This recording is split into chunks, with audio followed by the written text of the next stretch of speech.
네, 5월 7일 장윤선의 취재편의점 시작하겠습니다. 이번 대통령 선거를 앞두고 더불어민주당에서 사람 사는 세상 국민화합위원장을 맡으신 분입니다. 박용진 전 의원 스튜디오에 나와 계십니다. 어서 오십시오. 안녕하셨습니까? 네, 오랜만에 뵙습니다. 여긴 처음이에요. 여기 취재편의점 처음 나와요. 예. 왜냐하면 이 편의점엔 아무거나 사러 올 수 없는. 뭘 또 아무거나 사러 올 수 없어요. 아니 왜냐하면 우리 저기 고객들이 고객들이 까다로우셔가지고 파는 사람이 까다로운 것 같은데. 아니야 파는 사람은 괜찮은데 고객분들께서 많이 가리셔서 못 오셨어요. 네. 자 국민화합위원장은 어떻게 해서 맡게 되신 겁니까? 사람 사는 세상에 더 방점이 있는 거예요. 그러니까 사실은 시대가 자꾸 바뀌잖아요. 사실 한 10년 전만 해도 우리 사회에 비정규직 문제가 큰 사회적인 화두였어요. 맞아요. 근데 그 문제가 다 풀리기도 전에 지금은 새로운 형태의 노동자들, 일하는 사람들이 생겼는데 프리랜서라고도 불리고 또 뭐 그 플랫폼 노동자라고도 불립니다. 사실은 장윤선의 취재 편의점을 제작하는 분들 중에서도 많은 분들이 노동을 하고 근로를 제공하는데 근로계약서가 아니라 용역계약서를 쓰시거나 이러실 거예요. 맞아요. 근데 그걸 탓할 수가 없어요. 작가님들은 다 용역계약서를 쓰세요. 예, 맞아요. 그러니까 근데 그분들은 어쨌든 근로를 제공하는데 근로자로서의 기본적인 사회 서비스, 사회 보장 제도를 보장받지 못하잖아요. 1970년대의 전태일은 노동자들이 열악한 상황을 좀 극복하고 싶은데 알고 보니까 근로기준법이 있는데 이 법도 안 지키네 세상이. 이 부르짖고 근로기준법을 홀랑 이제 불살라야 되겠다 마음 먹으셨던 거 아니에요? 근데 지금 근로기준법에 많은 사람들이 적용을 받는데 근로자인데도 불구하고 노동자임에도 불구하고 그 근로기준법의 적용 대상이 아닌 사람들이 또 있는 거죠. 그런 분들이 국세청 분류로만 800만이 넘어요. 이 시대의 전태일들과 어떻게 같이 갈 거냐에 대한 고민을 하는데요. 재선 기간이 짧아요. 그래서 뭐 많은 얘기를 할 수는 없고요. 딱 한두 가지 정도의 제도 개선을 통해서 국민화합의 그 뜻을 만드는 그런 일을 하려고 하고요. 또 일하는 사람들의 희망이 될 수 있어야 된다고 생각을 하고 정말 다수잖아요. 근데 목소리가 자꾸 힘이 없으니까 소수처럼 취급되고 있는 이 거대한 소수들의 목소리가 되어주는 민주당이 되기 위해서 같이 노력을 하겠습니다. 네. 저 댓글창 굉장히 걱정했는데 멋진 박용진. 뭘 걱정하시는 거예요 지금? 아니 수박 나올까봐. 제철이 아니잖아. 지금 수박철이 아니에요. 그러네. 제철이 아니네. 자, 이 얘기 좀 해보겠습니다. 그 민주당에서 레프트 윙을 맡아달라고 했다 이재명 후보가. 이제 노동만 있는 것은 아니잖아요. 그렇죠. 예, 레프트 사이드에 이슈가 굉장히 많아요. 그런데 사실 오늘 보니까 경향신문도 이제 한바닥을 보도를 했던데 이 대선판에서 사실 이 말씀하신 노동의 이슈, 뭐 환경의 문제, 뭐 이를테면은 그 양극화의 이슈 이런 거 하나도 지금 쟁점이 안 돼요. 한덕수, 김문수 단일화, 그 다음에 이재명 대 조희대 이런 구도인 겁니다. 네. 안타깝죠. 그러니까 일단 구조적으로 내란 극복이라고 하는 국민의 어떤 정치적, 정서적인 요구와 과제가 너무 커서 일단 이런 일들이 벌어지고 있는 것 같은데 사실 대한민국은 그 일이 벌어지기 전에는 사회가 발전했기 때문에 커졌기 때문에 생겨나는 다양한 이슈와 과제들이 있거든요. 근데 그걸 제대로 처리하지 못하고 가고 있어요. 이게 약간 다른 이슈긴 한데 그 문화적으로나 뭐 예술 분야나 이런 데서는 사실 성소수자 문제가 많이 이렇게 받아들여지고 있거든요. 그렇죠.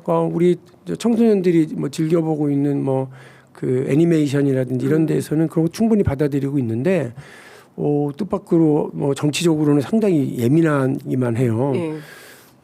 저는 근데 이 문제를 떠나서 우리가 원래 민주당이 약속했었던 차별금지법, 보편적 차별금지법 이런 것들에 대해서 사실은 더 깊이 논의되고 한 걸음 한 걸음 나가야 된다고 생각하거든요. 그런 문제들부터 시작해서 또 아까 말씀하신 것처럼 뭐 단순히 노동 의제가 아니고요. 연금 개혁과 관련해서도 아까 말씀드렸던 그 이 시대 전태일들하고 연결해야 돼요. 왜 그분들은 똑같이 일을 하는데 대기업 노동자들은 기업에서 반을 내고 왜 이분들은 본인이 직접 다 내야 돼요? 왜 대한민국에는 사업주 아니면 근로자밖에 없어요? 그건 말이 안 되는 거거든요. 그래서 그 근로를 하고 있는 분들이면 사회적으로 설계하면 돼요. 이들의 그러니까 이른바 사업자 몫의 절반의 국민연금, 절반의 건강보험료는 그럼 사회적으로 어떻게 분담할 거냐? 네. 이렇게 해줘야죠. 왜 플랫폼 노동자들이 열심히 일하고 배달 노동자 열심히 일하는데 그분들은 알아서 자기들이 다 해결해야 되냐? 4대 보험과 관련해서 예. 그거는 따르게 설계해 주면 돼요. 그런 것들을 하려면 마구잡이 윽박질러 갖고는 안 되거든요. 윤석열식으로 하면 돼 이렇게 이게 아니라 차분차분히 논의하고 해결해 가야 돼요. 그러니까 문제 제기는 왼쪽에서 할 수 있습니다. 센터링은 왼쪽에서 할 수 있지만 어쨌든 중원에서 볼을 받아서 헤딩 슛을 하든 발리 슛을 하든 해야 되는데 이재명 후보가 중원에서 네. 자기 역할을 원톱 그 공격수로서 지금 하고 있으니까 예. 그 거기에 잘 맞게 볼을 잘 이렇게 센터링 해준다는 의미는 사회적 의제가 있는데 이 의제를 어떤 경로와 과정과 시스템을 통해서 합의 구조를 만들어낼 수 있다. 요거를 잘 설명해 주고 설계해 주면 후보가 또 대통령이 된 이재명이 혹은 민주당이 그 문제를 다양한 어떤 관계자들, 예. 사회적인 세력들과 함께 협의해서 잘 풀어가야 되거든요. 그런 일들을 해내는 루트를 잘 찾아보도록 하겠습니다. 네. 어쨌든 지금 이재명 후보는 중도 보수 정당을 해야 된다라는 거잖아요. 그리고 이제 보수 쪽으로 확장을 좀 운동장을 넓게 쓰겠다라는 거고 의원님은 또 왼쪽을 맡은 거예요. 원래 제가 중원 원톱이 되고 싶었지. 밀렸지 왼쪽으로. 근데 지난번에 둘이 앉아서 한 100분 정도를 그러니까 거의 밥도 못 먹었어요. 얘기하느라고. 얘기하다가, 예, 그래서 언제 만났어요? 그때가 2월 21일 아닌가요? 2월 20일. 예, 그때 이제 100분. 그러니까 둘이서 100분 동안 무슨 얘기했는지가 되게 궁금했던 맞아. 모양인데 예. 그 중에 이제 역할과 관련해서 구체적으로 막 얘기를 하라고 하시길래 오늘은 사실 역할 얘기는 적절하지 않은 것 같다. 이게 둘이 만난 것 자체로 의미가 있지 않겠냐. 그리고 과거의 악연 이걸 이제 터는 자리 정도니까 그러다가 나온 얘기가 뭐 박용진이 어쨌든 그러면 나는 이제 중도 중원으로 확장해 가야 된다고 생각하는데 박용진은 원래 진보정당 출신이고 또 거기에 대한 자기의 장점이 있으니 그 부분에서 좀 당의 왼쪽 역할을 좀 해주면 좋겠다고 그래서 흔쾌히 나는 거기서 원래 왼쪽에서 뛰던 사람이고 예. 또 왼쪽 돌파 잘하니까 그거 역할을 하도록 할게 그리고 그 역할을 찾아보도록 하겠다고 했어요.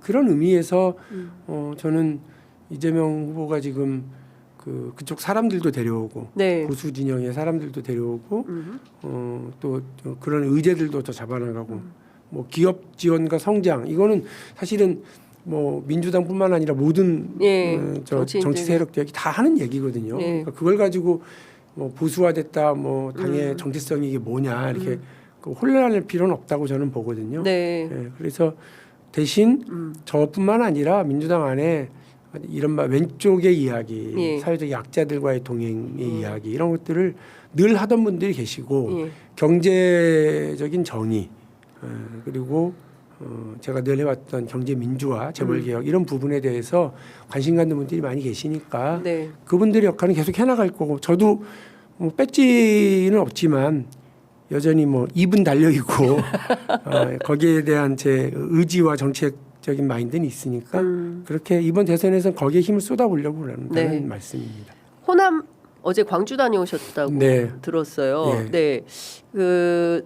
의원님 광주 가신 사이에 서울에서는 이낙연 네. 전 총리하고 한덕수 네.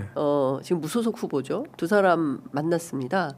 그 한덕수라는 분은 호남 호소인. 호남 호소인. 저도 호남 사람입니다. 서로 사랑해야 합니다. 어떻게 생각하세요? 그럼 뭐 어쩌라는 건지 잘 모르겠어요. 자기가 호남 사람인데 뭐 어쩌라는 거예요. 네. 그러니까 저는 이제 망월동묘역 참배를 뭐 굳이 막냐 이런 생각을 했어요. 국립묘지예요. 네. 그러니까 현충원하고 다른 의미가 있는 국립묘지긴 합니다만 어쨌든 누구나 가서 참배할 수는 있죠. 근데 왜 굳이 거길 막았겠냐.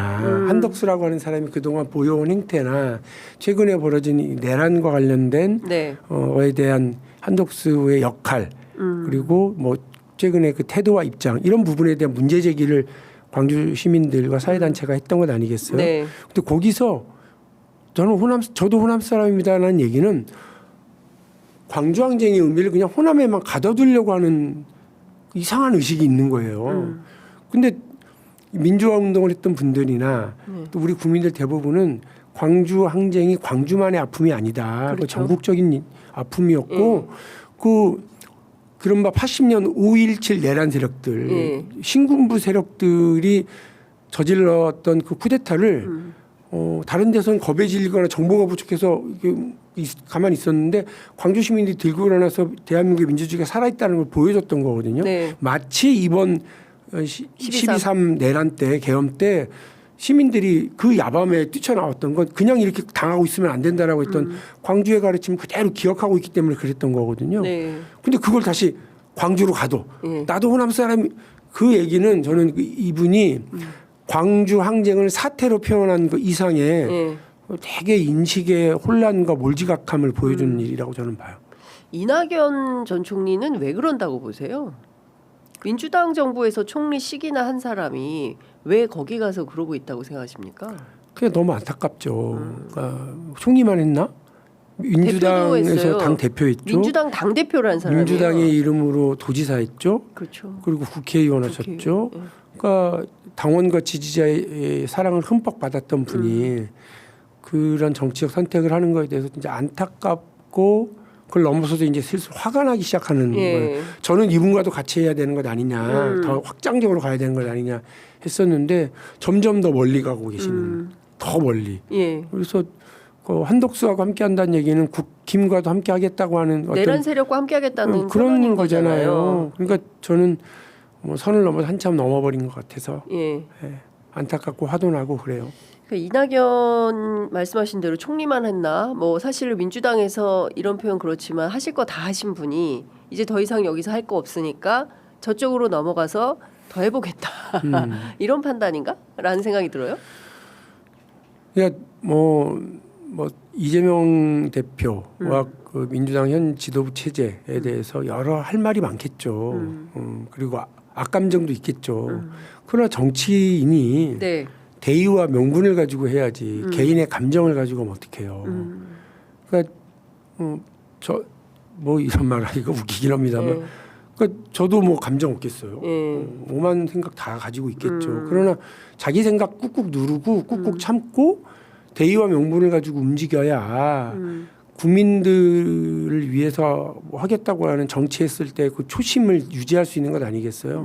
그게 아니라 감정대로 움직여버리면 자기 기분대로 움직여버리면 그 결과가 누구도 이해하지 못하는 행동들을 하게 되는 것 같아요. 안타깝고 화도 나요. 네. 이낙연 전 총리가 감정으로 지금 움직이고 있다 이렇게 보시는 거군요. 저는 그렇게 봅니다. 대의 명분은 아닌 것 같아요. 대의 명분은 아니다. 그 개헌이라고 하는 걸 대의 명분으로 삼으시는 것 같은데 그래서 개헌이 안 되는 거예요. 그렇죠. 맨날 진짜 개헌은 되게 중차대한 일이라는 걸 다 알거든요.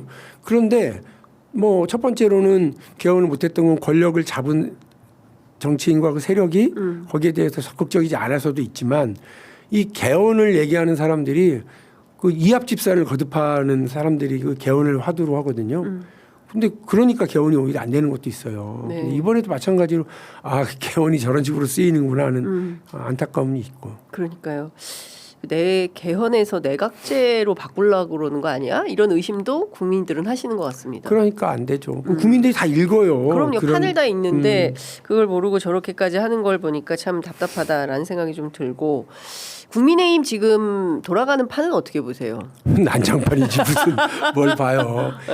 그러니까 내란 정당에서 내분 사태가 벌어진 그야말로 난장판 이거 아비규환 의총도 되게 아비규환이었다고 그러대요. 그러니까. 서로 내가 속았다 이러면서 사기꾼. 근데 이게 자초한 일이잖아요. 뭐 자기들 후보 뽑는 과정에서 갑자기 한덕수가 어쩌고 단일화가 어쩌고를 의제로 더 삼고 네. 어떤 방식으로 단일화를 할 건지가 주요한 토론 내용이 되는 웃기지도 않는 일이 벌어진 거 아니에요. 그래서 그냥 저는 내란 정당의 친윤 세력들이 자초한 내분 사태, 친윤 세력들이 국민의 삶엔 관심 없고 차기 당권 유지에만 몰두하다가 김문수의 침대 축구에 걸려서 빼도 박도 못하는 상황으로 이제 몰려가고 있는 것 아닌가 이렇게 생각이 들어요. 근데 모르겠습니다. 이제 저렇게 하다가 극적으로 단일화가 합의되고 되면 또 뭔가 이렇게 시너지가 있을까 싶은데 저는 그렇게 안 봐요. 그러니까 이미 그 언론은 다 지금 그 두 사람의 단일화를 둘러싼 막 이런 내분 사태 네. 가지면 이게 뉴스는 되지만 국민들에게 감동은 안 되거든요. 김문수라는 사람을 노동운동 하실 때 겪으셨죠? 아니요, 잘 몰라요? 저하고 한참 세대가 위죠. 아니 세대는 위지만 그래도 민노당 시절에 안 만났어요. 아유, 그분은 그때 신한국당 가 계셨어요. 아 그때 이미 멀리 가 네, 있었구나. 너무 멀리 가 계셨어요. 네. 그래서 권영길 대표가 네. 민주노총 이제 위원장을 할 때 예. 이분이 그 신한국당에 날치기 했다는 거 아니에요. 네. 그러니까 97년 크리스마스에 네. 날치기를 해서 노동법 개혁을 해버린 거예요. 그래서 이제 권영길 대표가 1년간 준비하던 총파업에 이제 들어가는데 그 전에 만났었대요. 그때 형님 아직도 그런 걸 믿어요?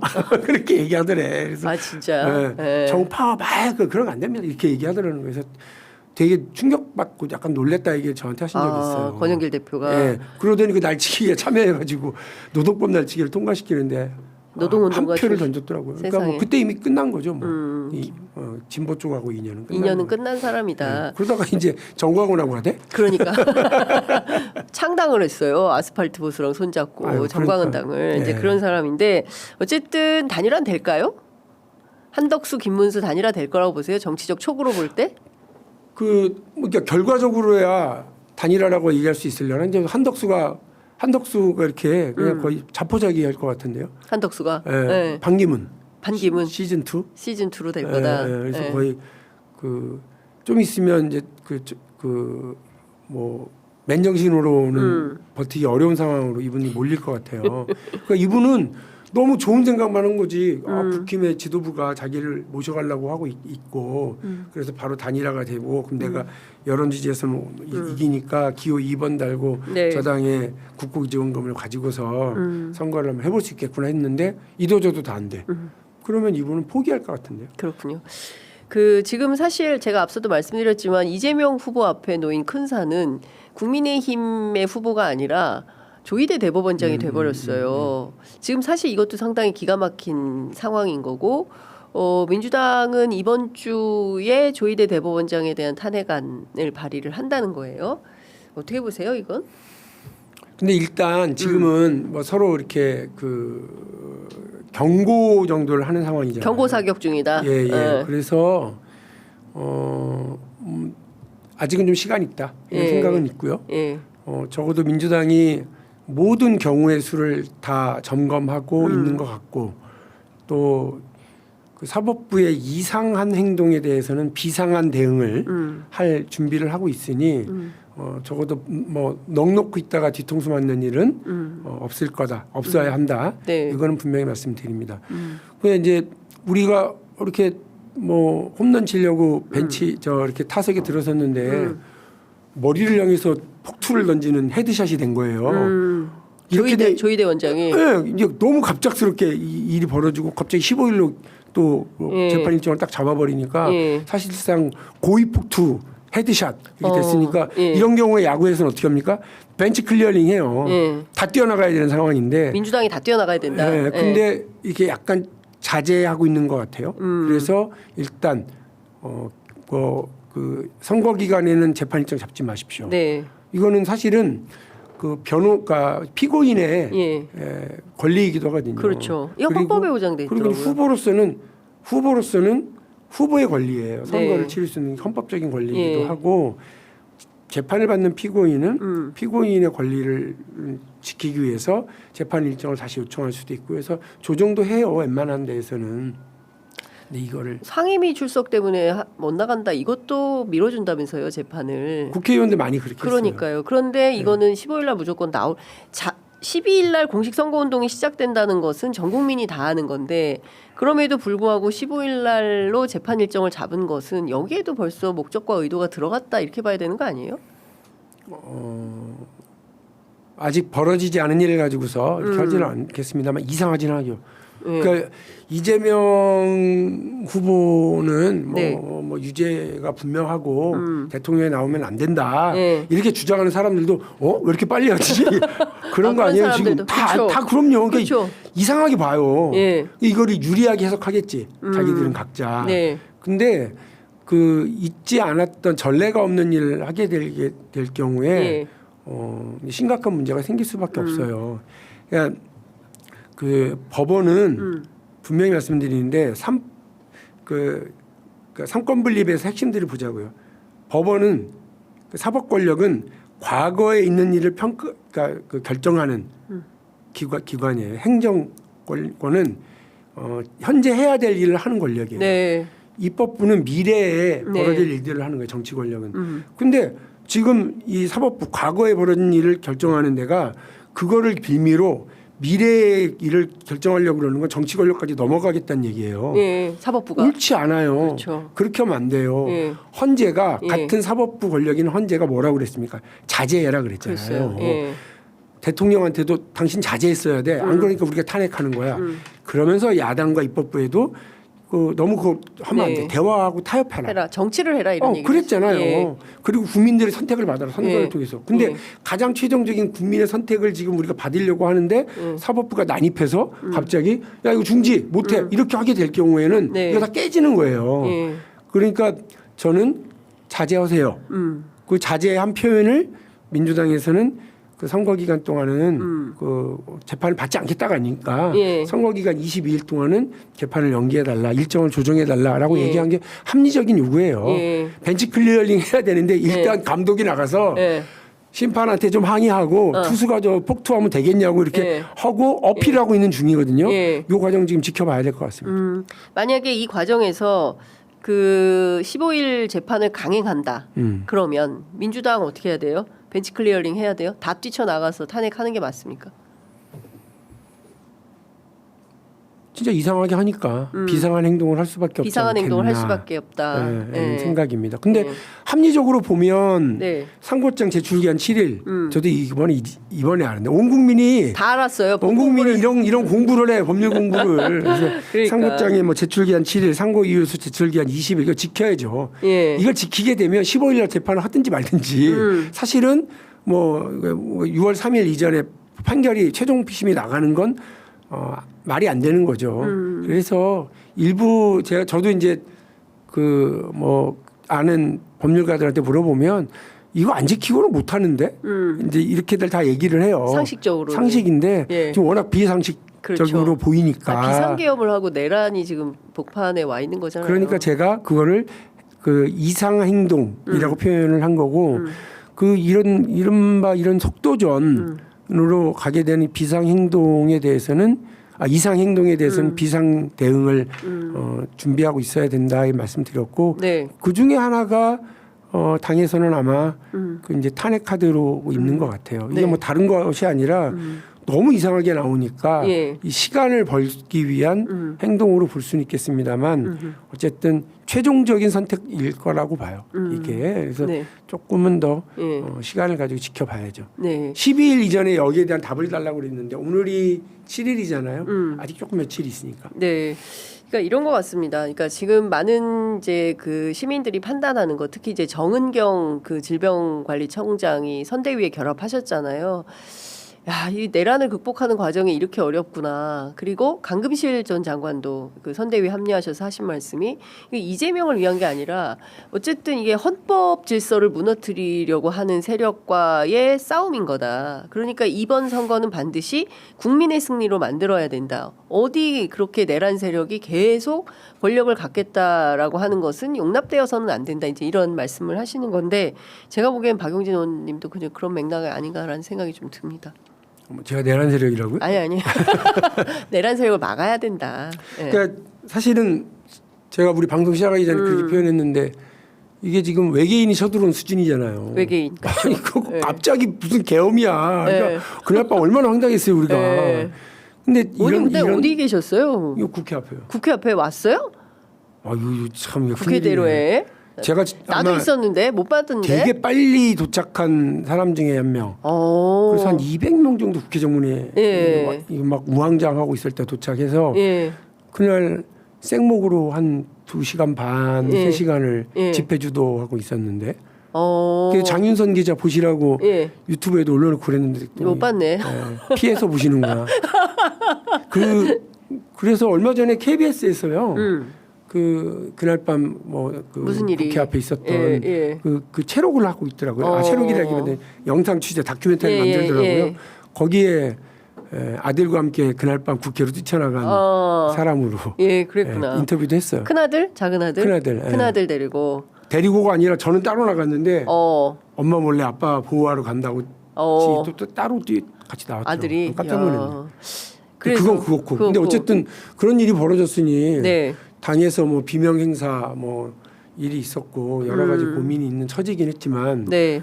이거저거 다 뺑기치고 대의원 명분 내란 세력을 준동을 막아야 되고 내란 추종 세력이 다시 집권하는 일은 없어야 되고 그들에게 한 채 빈틈도 보여서는 안 된다라고 생각했기 때문에 지금 제가 여기 있는 거죠. 네. 지금 외계인과의 전투를 벌이고 있는 중이다. 네. 지구방위 사령부 지구방위. 일원으로. 예. 자, 이것 좀 여쭤볼게요. 그 사회 대전환 대선 연대회의라는 단체가 조직이 새롭게 됐어요. 그래서 범진보 단일 후보로 권영국 변호사가 선출이 됐는데 정의당 대표시잖아요. 그런데 그 민주노동당으로 당명 변경을 새롭게 한다고 합니다. 이런 분들하고도 다 세력을 합쳐야 됩니까? 저쪽에서는 지금 반명 빅텐트를 친다는 거 아닙니까? 그렇다면 이쪽에서도 뭐라고 해야 됩니까? 그 누구 사람을 중심으로 텐트를 친다는 것 자체가 좀 우스꽝스러워서 범진보라는 표현은 적확한지 모르겠어요. 어떤 연대가 필요하다고 생각하십니까? 의제를 서로 공유할 필요는 있을 거라고 봐요. 의제 공유. 그래서 그분들이 요구하는 아까 말씀하신 것처럼 조희대와 이재명의 대립 그리고 그 한덕수와 김문수의 단일화 이런 것만 얘기가 되는 공간에서 그분들의 의미가 있거든요. 네. 그래서 우리 사회에 거대한 소수들이 어떻게 말을 담아내지 못하는데 민주당이 저는 그분들까지 담아낼 수 있어야 된다고 보거든요. 네. 그분들의 의제가 잘 실현될 수 있도록 해야 된다. 그러나 이번 대선에서 만일에 지금의 그 구도가 네. 그래서 그냥 넉넉하게 이기는 구도가 계속 간다 그러면 그분들까지 이렇게 억지로 담으려고 할 필요는 없다. 그분들은 그분들의 목소리를 내겠다고 하는 거거든요. 네, 네. 그러니까 어렵고 힘든 과정으로 제가 아는데 네. 그분들에게 지난 지방선거에서의 그 지지율 때문에 그 마이크가 주어진 거예요. 네. 방송 토론에 나갈 수 있는 그 마이크를 통해서 아직 여기에 사람이 있어요. 그리고 여기에 이런 안타까운 목소리가 있어요. 라고 말을 하고 싶어 하시는 건데 네. 그거를 단일화라고 한 이름으로 의제를 뺏어버리는 것보다는 그분들의 말씀을 하도록 하고 네. 새로 들어서는 민주당 정부에서 그 의제를 가지고 의제를 실현시켜서 세상을 바꾸는 단 1cm라도 세상을 변화시키는 일에 그분들의 의제가 담겨질 수 있도록 노력하는 것이 좋겠다 생각해요. 네. 또 그 야오당 원탁회의라는 게 있지 않습니까? 근데 거기서도 어쨌든 역할을 좀 부여받고 싶어하는 측면도 있는 것 같아요. 그 노력죠. 근데 이제 야오당이라고 하는 건 네. 원내 정당들 원내. 예. 중심이니까 예. 아마 정의당의 자리는 지금 없겠습니다만 그렇기 때문에 오히려 더 적극적으로 대선 공간에서의 마이크를 활용하려고 하는 거 아니겠습니까?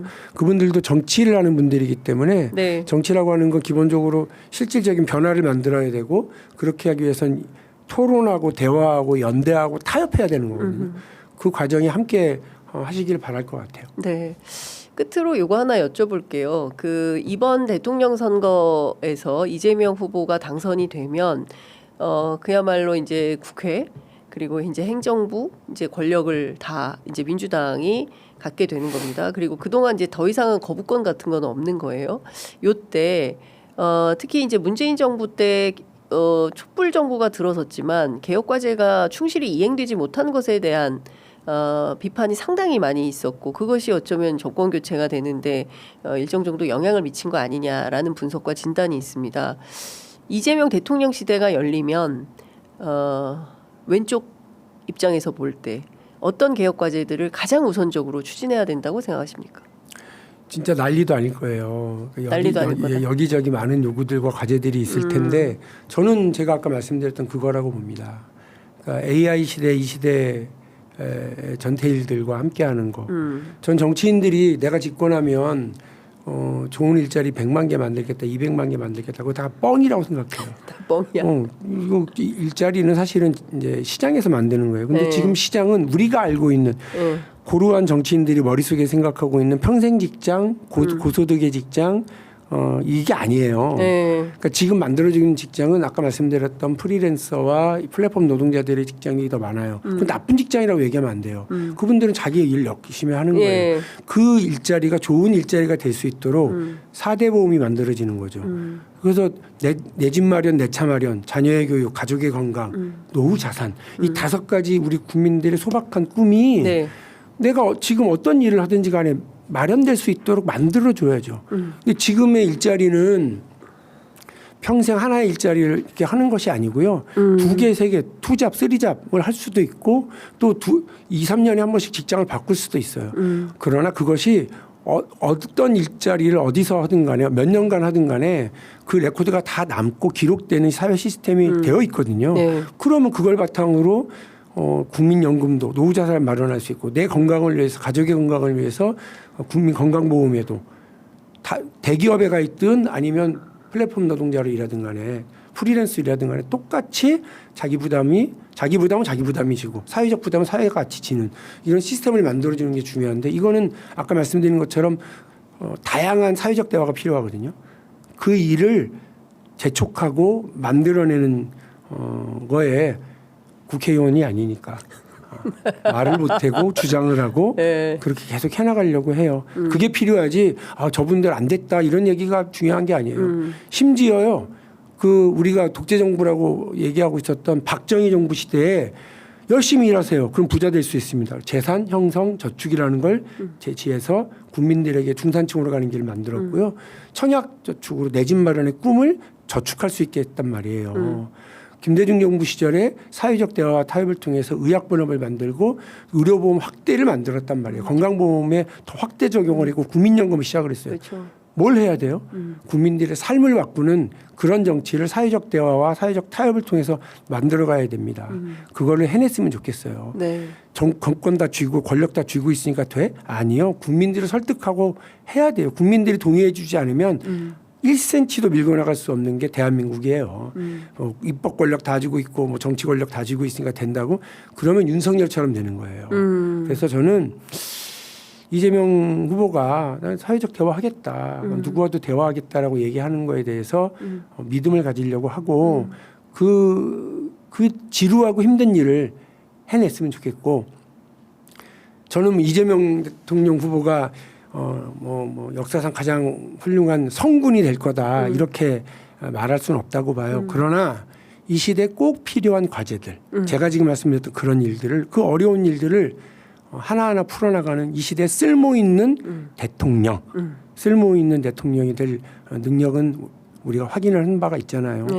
성남시장과 경기도지사 하면서 보여왔었던 그 일처리 과정 이런 것들을 보면 저는 이 시대에 쓸모 있는 대통령으로서 이재명은 충분히 가능하다고 보고 국민들이 그를 선택해 주시길 기대하겠습니다. 네, 알겠습니다. 가회동 한문 선생님이 저희 슈퍼챗이 잘 안 들어오는 매체인데 슈퍼챗을 쏴주셨어요. 이거 제가 받아가는 건가요? 아니요.